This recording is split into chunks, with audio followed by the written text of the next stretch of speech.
after the wonderful power-packed presentation from General Bakshi, it will be our honor to talk about some of the very interesting and hidden tendencies that are working in our society and the kind of superstructure that supports them. So today's panel discussion is about the outrage industry, and I'm very honored to have as my panelists a very distinguished number of guests who will be able to speak on this with a great deal of clarity. From of Greta Thunberg and her eco-activism to the more sinister uprisings that we have seen in our neighboring countries. Outrage can go from a mild menace to something that is deeply vociferous and capable of doing a great deal of harm, even geopolitical harm, to a society. So in this discussion, we are going to look at what triggers these things and whether the outrage industry is very ably backed by the 3-second attention span of an entire society fed on dopamine hits from social media. So I'm going to start off with Aishwarya Rao ji. As an educationist, you are constantly, in touch with young people. A lot of the outrage industry depends on the vulnerability and the impressionability of young minds. So can you tell me, how do you see, firstly, what are the triggers that makes it so attractive to young people to take on causes that may be actually very dangerous, both to themselves and the societies they belong to? And also, what as an educationist do you think you have to do to sort of guide their interests or excitement in the right direction?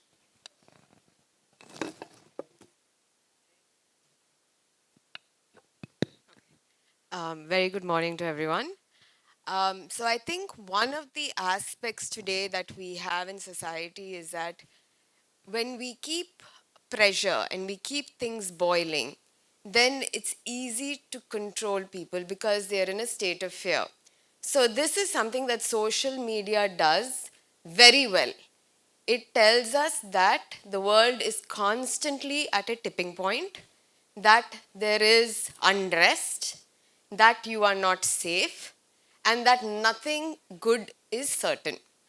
So in this manner, we keep, especially youngsters and children who are looking to find identity, are looking to ground themselves, that it keeps them in a space where they are not comfortable. And that is how you can control young minds, by telling them something unbelievably sad is going to happen, that they are constantly at risk. And I think social media, especially post-COVID, has played a very vital role in keeping the world at a position of unrest. Now, the other aspect is also anger sells, right? Nothing, a pretty picture does not sell. And we have moved from a point of where you have an opinion makes you an activist. Opinions we all have. We've always had opinions and we're allowed to have opinions. But where that becomes dangerous is when your opinion carries value. And if everybody thinks that their opinion carries value and gives them the power to change the future, or at least change one person's future, if not many, then that's a very dangerous tool to have. So I think especially with youngsters now, the one thing that we have to keep in mind, and we have to keep communicating with them, is that the world is not, it's all not doom and gloom. The world is a wonderful place. We're making wonderful strides. There's so much development happening. So if you turn down the noise a little bit, you will be able to see the right that is happening, the good that is happening. And if our attention is drawn to that, then I think we can very happily, very, without any difficulty. I am saying this as somebody who's not grown up with social media. So, like people who've not grown up with social media know exactly where to place it. Like you can use it for entertainment, not for involvement. So I think if we are able to communicate that with our children, to keep it at entertainment and not become involved, then definitely I think our children are much safer and they will not be triggered.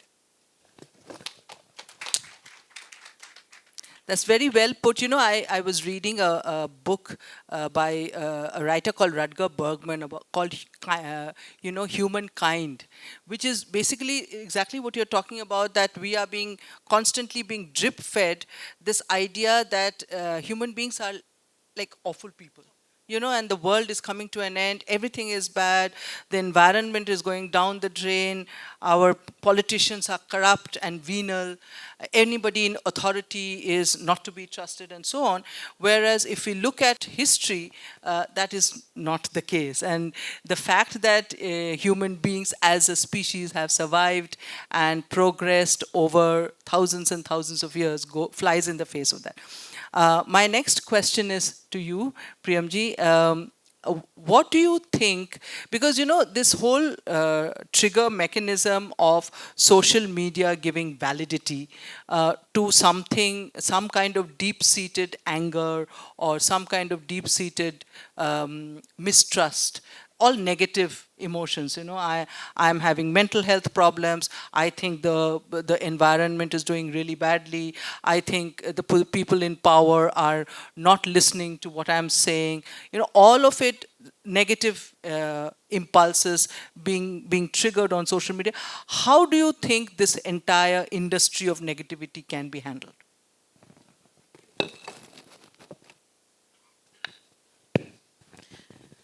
Good morning, everybody. Thank you. Thank you for the questions. This is such an important discussion.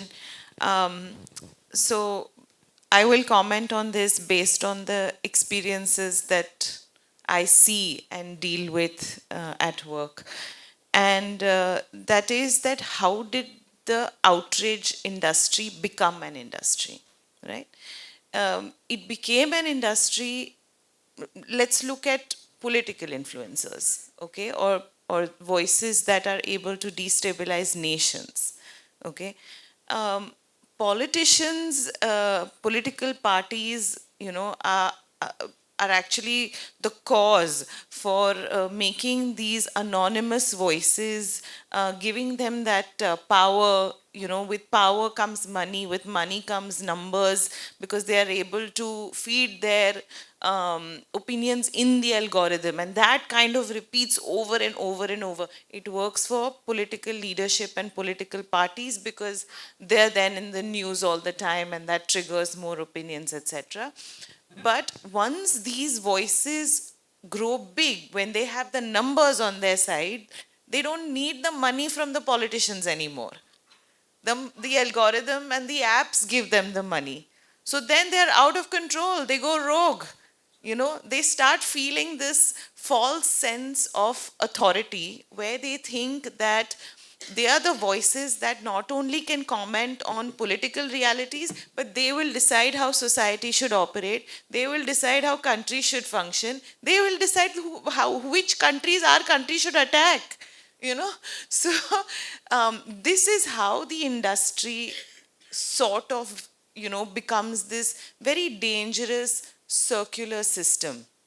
So I think for the youth here, we have to understand that the algorithm is feeding into itself. That is not reality. That is not the news that is really happening. That is what the news that they want you to see. I think that differentiation we must make. That's very well put. In fact, I want to go to Abhijit Joag at this point, because there is this whole industry of victimhood. And we find that much of the activism activism that you are talking about derives its lifeblood from a feeling of victimhood. That I am the victim. Whatever kind of victim I may be, caste, it may be religion, it may be mental health, whatever. But you have to be a victim in order to be attractive or have a voice. If you are not a victim, you cannot have a voice. And I will take 1 second to say this, because as a woman journalist, I'm often asked, "Oh, it must have been really difficult for you," and I would say, no, actually, it is not. In the newsroom, a woman's voice is the same as a man's, and people are disappointed. How come you're not a victim? So I want to ask you, what is the superstructure from where this entire trend draws its strength? I think we are talking about outrage as an industry. And when something evolves to the level of industry, they have to follow certain rules and certain ideas. And we have to figure out what are the ideas and what are the rules that this industry is following. Because this industry, we have to understand, has been mastered by woke lobby, or what we call as wokeism. And we always see that the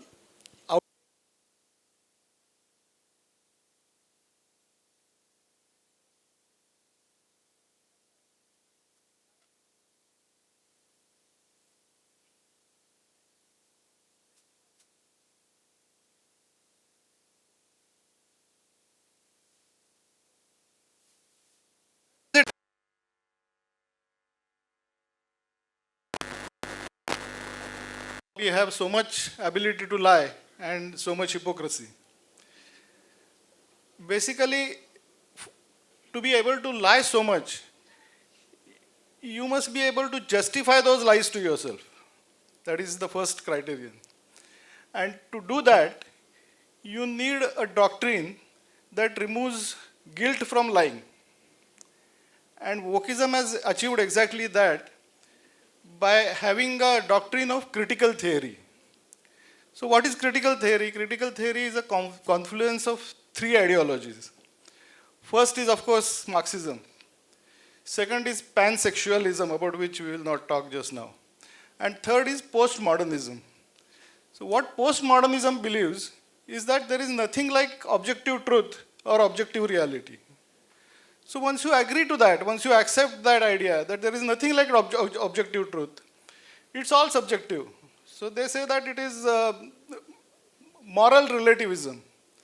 So there are no objective parameters to decide what is moral and what is immoral. That is their belief.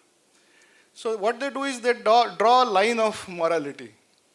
And you are on the right side of that line only if you agree 100% to their ideology.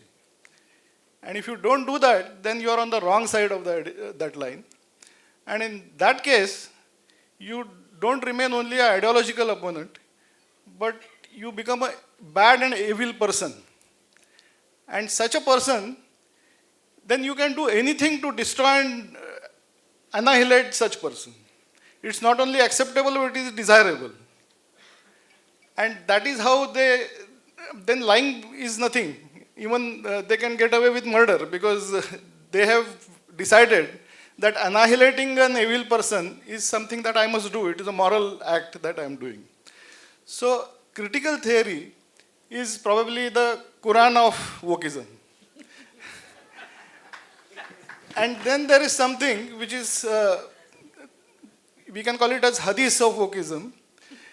It is rules for radicals by Saul Alinsky. So he has come up with 13 rules which have created the toolkit of this lobby. And I mean, if you go through those rules, you will realize that actually he has created a school of thought that anything is kosher as long as you are attacking non-woke people. And that is how this entire industry functions. If you give me a minute, I'll just tell you a couple of rules which Alinsky has written.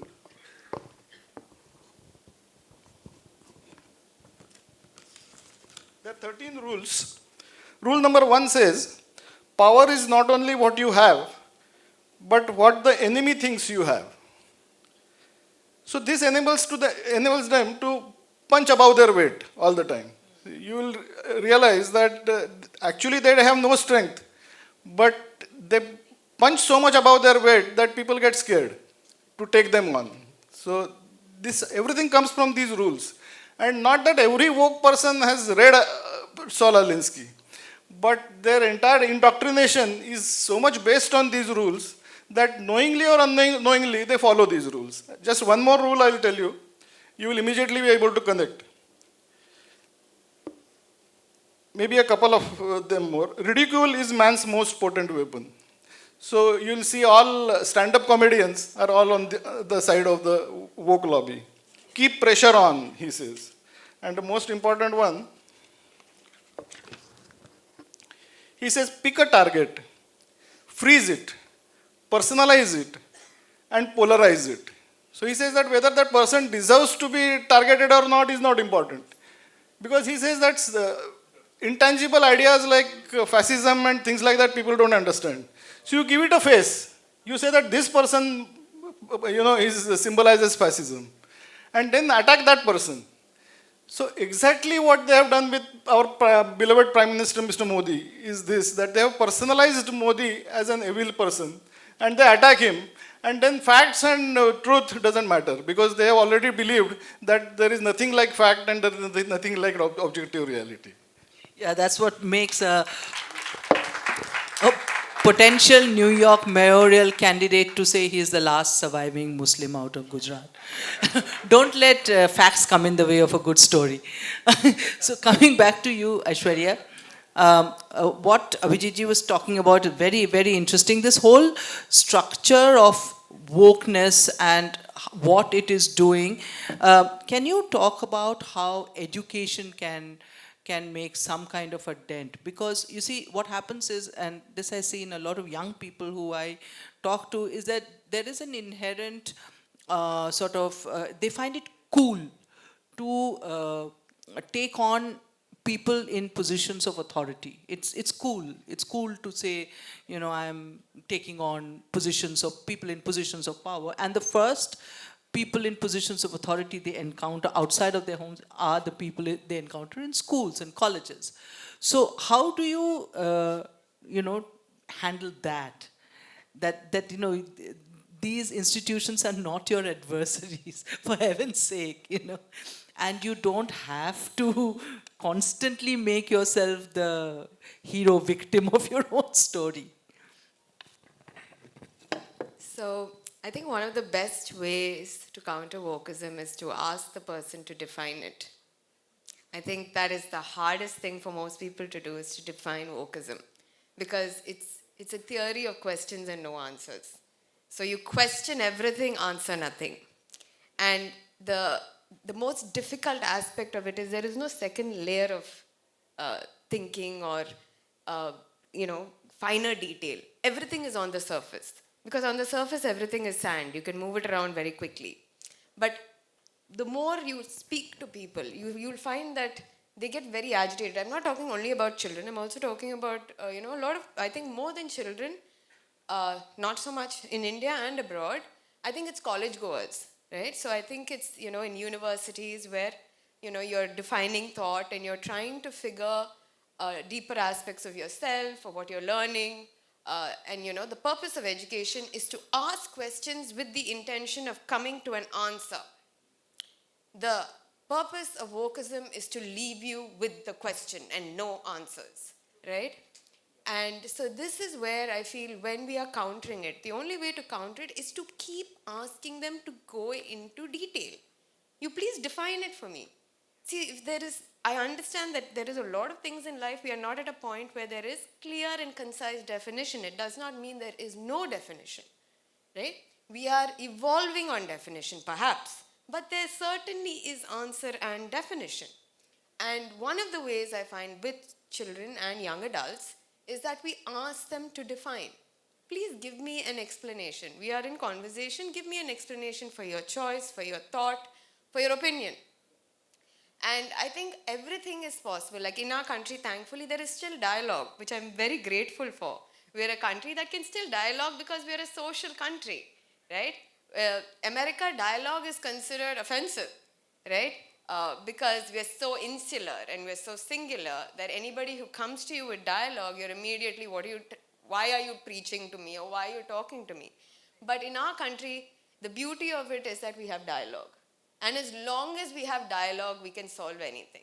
So, and I think the greatest counter to it is that it is still at a point of inception, where at the first few years, which itself is a little bit staggering to think about, but we are at the inception of this concept.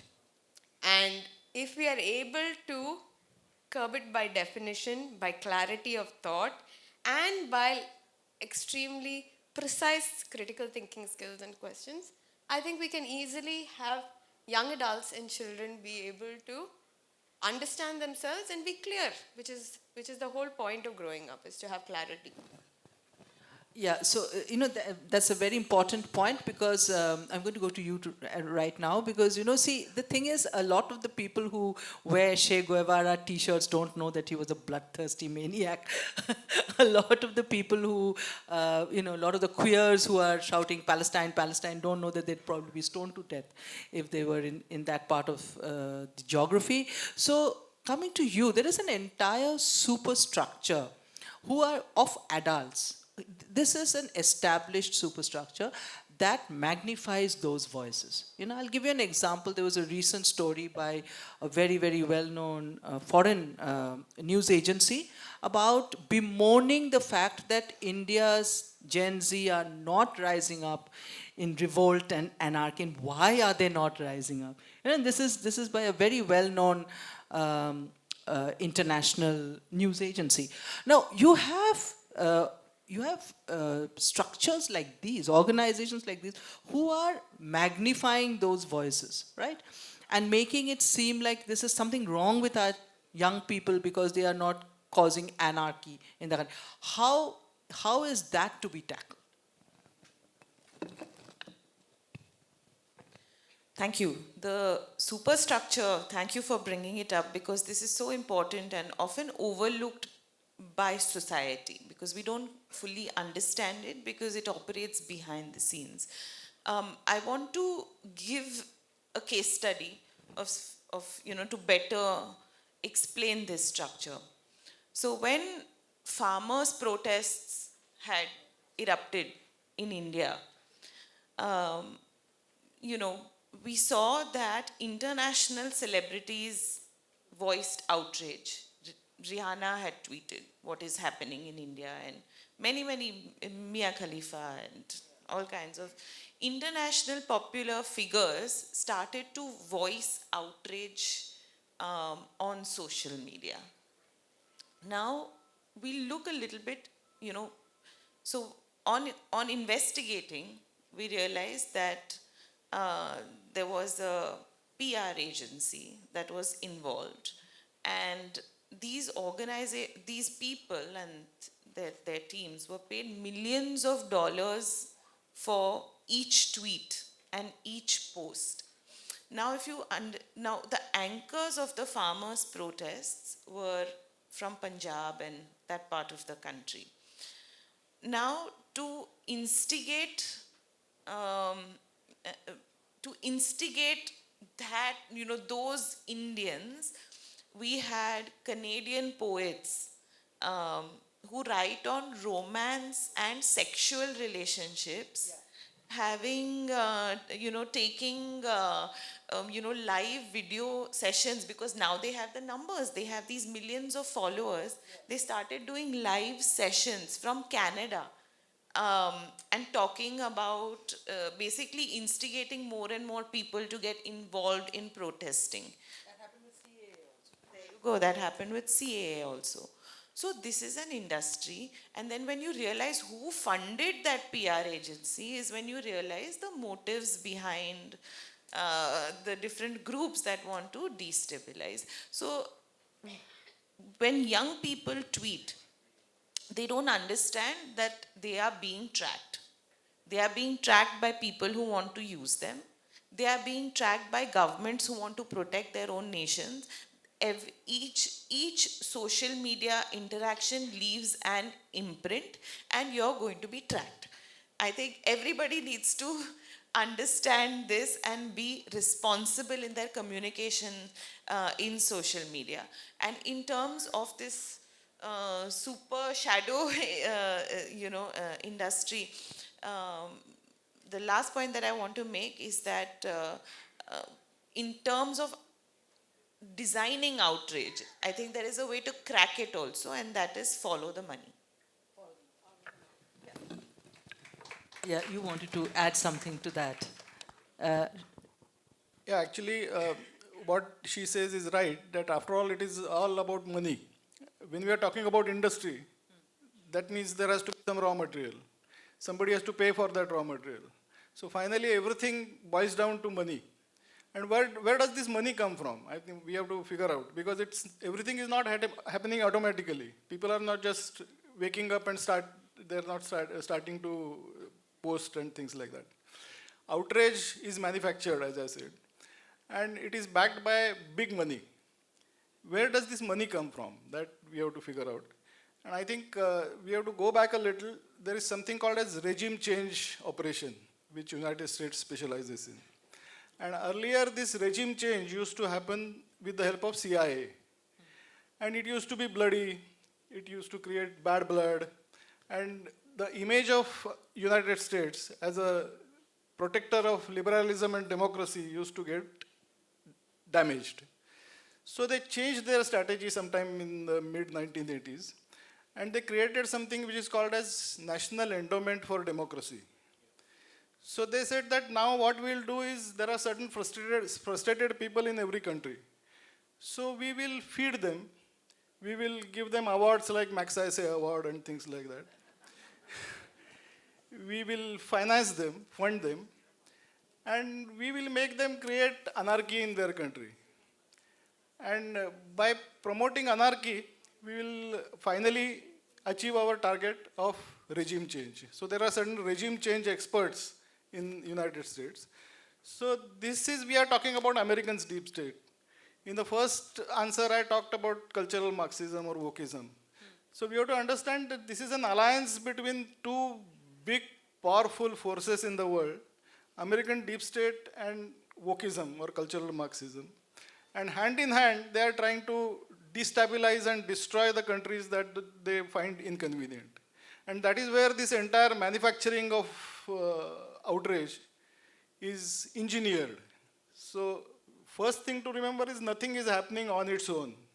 Everything is being planned, strategized, and executed. So if you have to counter it, you have to also do equal amount of planning and strategizing. That is what we have to remember. Thank you. That was a lot of clarity, because I would like to bring to your attention what happened in the early 1970s. The Naxal movement, and how the Chinese influence there, was the reason behind their ideological brainwashing. So I want to come back to you, Aishwarya, at this point, because we are talking about how outrage industries. There's a manufacturing unit behind it, a global manufacturing unit, and we have examples like, say, a very good example. I was talking to my daughter just yesterday. Somebody like Malala Yousafzai, for instance. She is a Nobel laureate. But what has she done? It's not very clear to me, apart from getting very tragically shot for wanting to go to school. Since then, what has she done? I mean, she's sitting in the UK. She's not in her country of birth. She's not really, taking on those forces who attacked her in the first place. She's wearing designer clothes and appearing in Jimmy Fallon and all these talk shows. So, yet she's considered a very, very potent symbol of for the younger generations. So, choosing who you are looking up to, how do we do that? How, as an educationist, what are your views? So I think when we think about activists, there are activists by choice and activists by default. So because of circumstances that have happened to you, you are seen as somebody who represents either, misdeed or represents light and the fight or whatever it might be.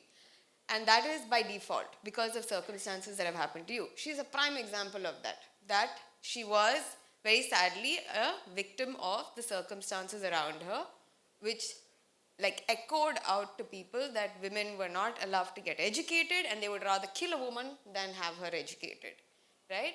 And I mean, by grace, she survived.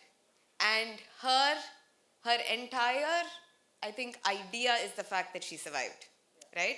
But beyond that, she's not somebody that has a voice. Yes, she represents a tragic point in history, and she must be recognized for that, being a representation of what could happen if we allow forces to control the narrative, that is, deny a voice.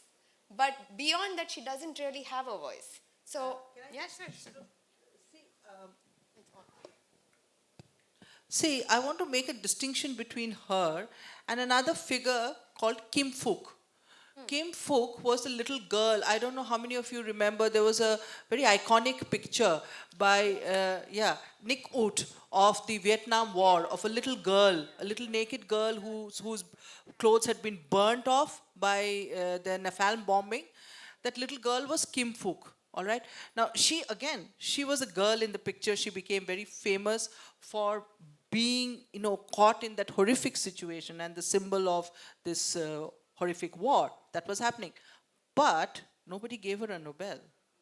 So, there are aggressors and there are aggressors, there are victims and there are victims. That's what I'm trying to say, that just being a victim, and I'm sure Kim Phuc is as tragic a victim as Malala. But no one gave Kim Phuc a Nobel. She wrote a book and she's now been happily forgotten. Why? Because the aggressor is not someone you want to take on. No, I think it's also, one is, I think the fact that now we have social media has changed everything. And wherever the attention goes, we place value on that. So it is not merely just the incident or the person, it is where attention is. And the longer attention stays there, we place value on it.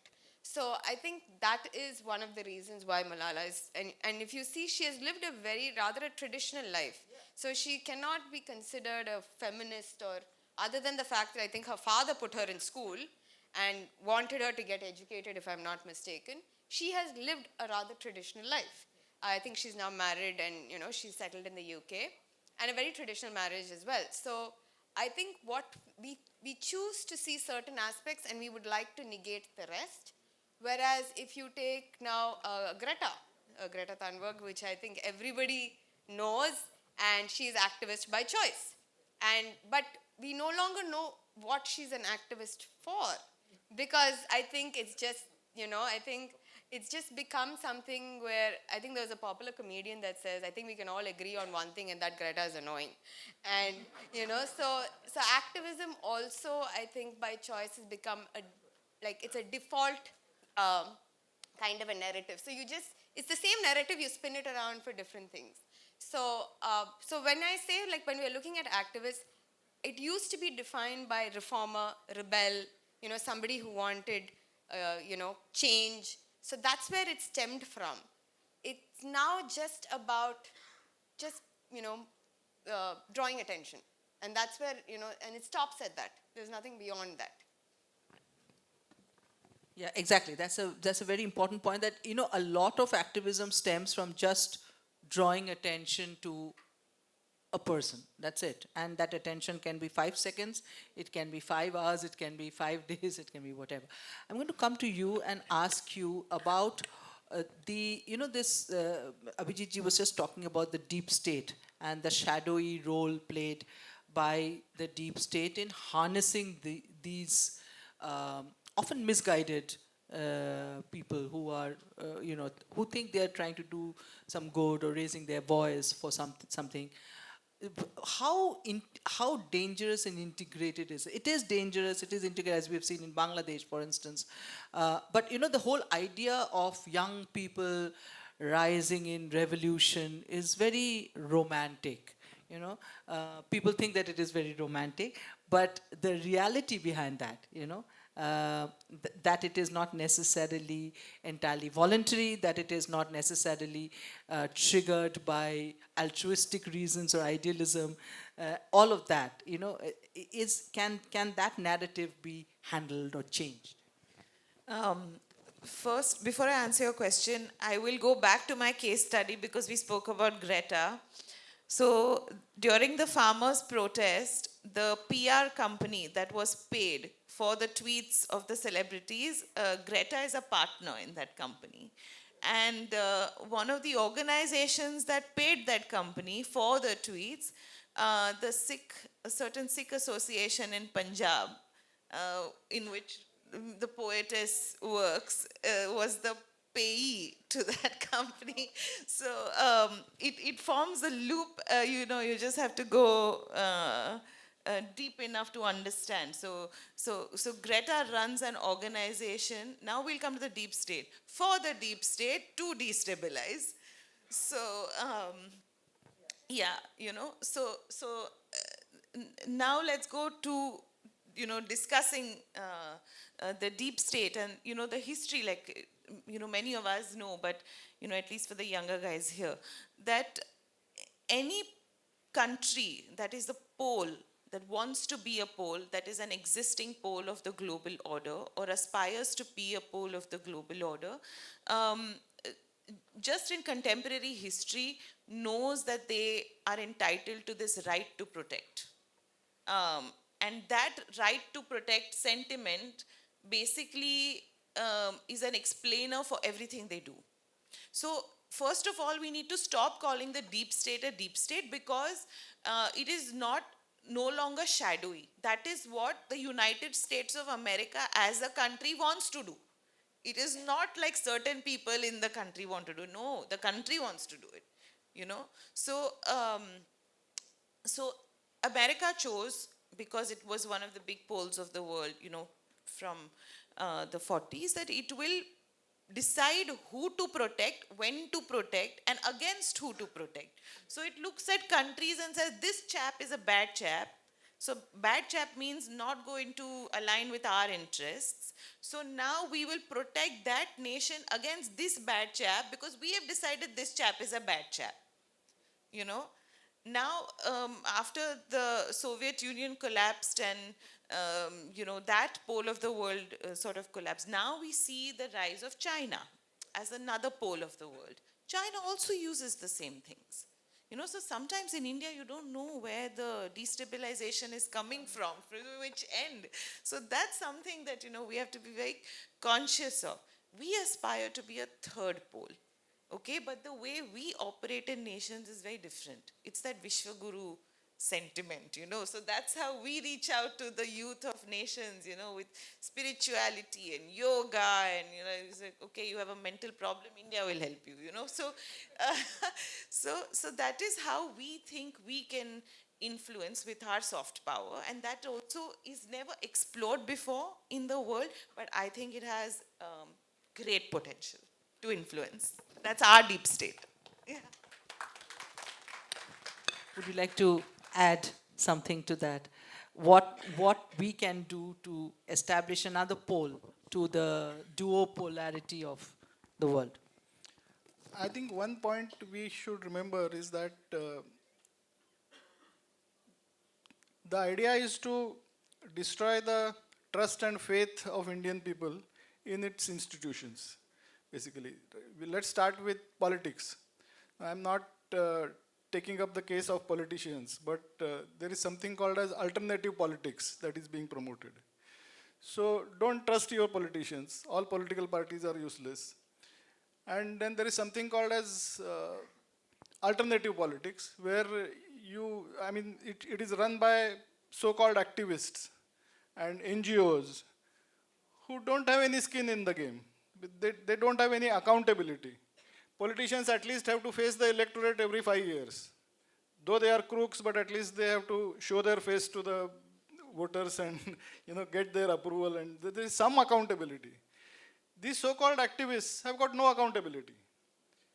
But they are being inducted, they are being shown as the face on which you should have trust. So that Sonam Wangchuk or Yogendra Yadav, these people are being promoted as the saviors of our country, which is completely, I mean, I can't use that word, but it's completely wrong. So that is something we will have to guard against. That we are being taken for a ride, and we shouldn't allow ourselves to be taken for a ride. That is number one. And you were asking about how we can create our own third pole, is what you're saying. I think that primarily starts with becoming a very, very powerful economy, because no one will look at you as a global third pole unless you have a comparable economy, right? Like somebody yesterday was saying that America is a $37 trillion economy, China is a $18 trillion economy, whereas we are $4 trillion economy. I think she was only saying so. So that is where we have to focus on right now. That don't get confused and derailed by this wild propaganda and machinations, and focus on becoming a big, powerful economy. I think that is something which we have to do, and that is where this entire discussion should finally lead to. That is what I feel. Thank you. Are there any questions? Before we get into the questions, I'll just express my feeling about, I think all of you will share, that it is such an honor to be sitting on the same stage where great soldiers like General Khandare and General Bakshi were standing a few minutes ago. So we are really privileged. Thank you so much, sir. Due to paucity of time, we'll just take one question. Yeah. I have two things to ask. When you said polarism, we were talking about the power polarism, but there seemed to be a religious polarism. I feel that we cannot ignore, number one. Number two, But that is also power. but if you see, these two countries are not supportive of that religious polarism. So there is something, a third group which probably is supporting the religious polarism, number one. Number two is, I strongly feel that there seems to be a systematic planning of destruction of the values what we have been thinking as values for us. So like when I remember when we were been students, younger generation, and we came up with some values. Now I honestly feel that a person who is pursuing values is looked down by the community, looked down by their own counterfolks. I think that seems to be, this is systematically happening, having like, starting from, even marriage is now looking at, people are saying that it's no nonsense. Why should you get married? Like that. Why should you respect your teacher? Why should you respect your parents? Now I feel that there seems to be something happening that is not coming from outside. I feel it's coming from inside. I want you to, because we have been always talking about the outside issues, but I think there's a very strong inside destruction.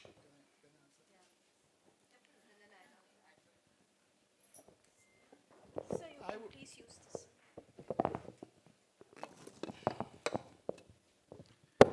I would first like to congratulate you on understanding what is happening.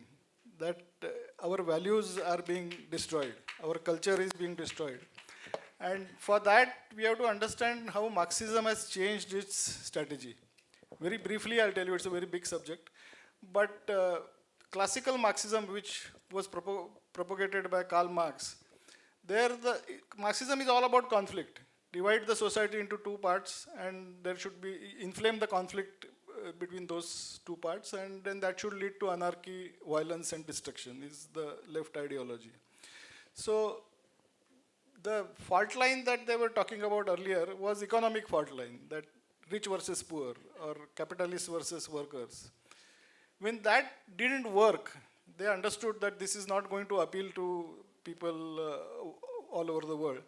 So they changed their strategy and they decided that now we will destroy the culture and civilization. They said that poor people in any country don't get attracted to communism because they feel that the culture and civilization of that country is their own culture.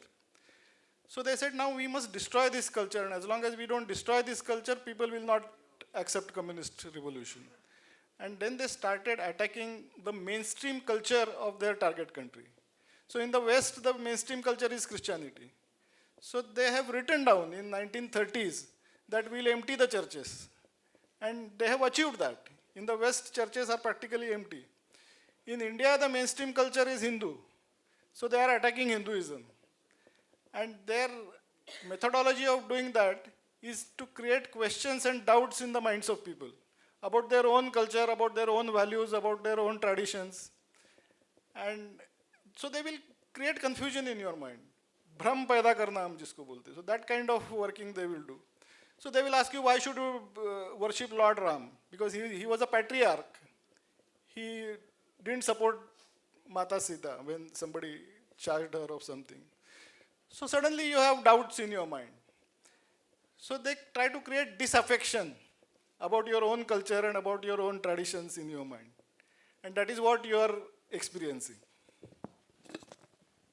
Thank you, Abhijit. I have always maintained from a very young age that I have always been too poor to ever believe in Marxism. So, yeah, a quick word from you and Yeah, then we very will quick, yeah. wrap up. No, I'm very glad that you brought up the fact that something as our ethics and our values are being corroded. And I think one of the reasons, and I think it's a great opportunity because there are a lot of children here, is that what do we celebrate? And who do we celebrate, right? A lot of what we ignore as adults, and we are, I think, a reason why this erosion is happening is because we ignore it when people do things that are not right and we celebrate them for when they are winning. So winning has become more important to especially youngsters than how you win. It just matters that you win, right?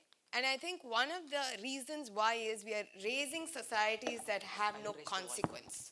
There is no consequence when you are doing something wrong. And we have to bring back that, right? We think correction is, we are, taking away the respectability of an individual when we correct them. But correction is required to put you on a path that is right. So I think these are two aspects. I'm very glad you asked the question. But as adults and as educators and people who are in society, I think definitely we should hold ourselves and our youth and other adults accountable for how they get where they get and what takes them there. And also, I think we have to bring back the, we have to have correction, we have to have, bringing our children, like telling them, guiding our children to right paths and telling them when they are down something that is wrong. So I think definitely that is required. And these are things that we must. Thank you so much. We'll request all of the guests to please stay back. We will be having the book launch of Shri Abhijit Joag ji's book, Bharat, that is India, Reclaiming Our Real Identity. We will be having the book launch. We will request Srimati Anuradha Goyal ji to please come forward for the book launch.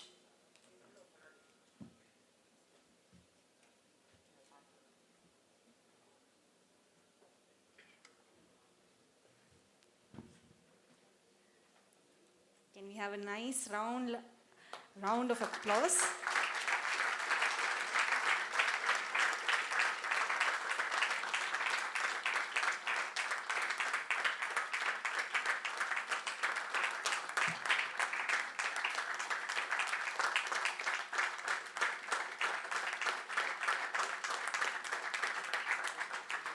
I request Dr. Bhuvaneshwaran to please felicitate Nandini ji, Srimati Radhika ji to please felicitate Joag ji, Shri Madhav Rao ji to please felicitate Priyam ji, and Srimati Vaishnavi ji to please felicitate Aishwarya ji.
Thank you so much. Yes, Aishwarya ji.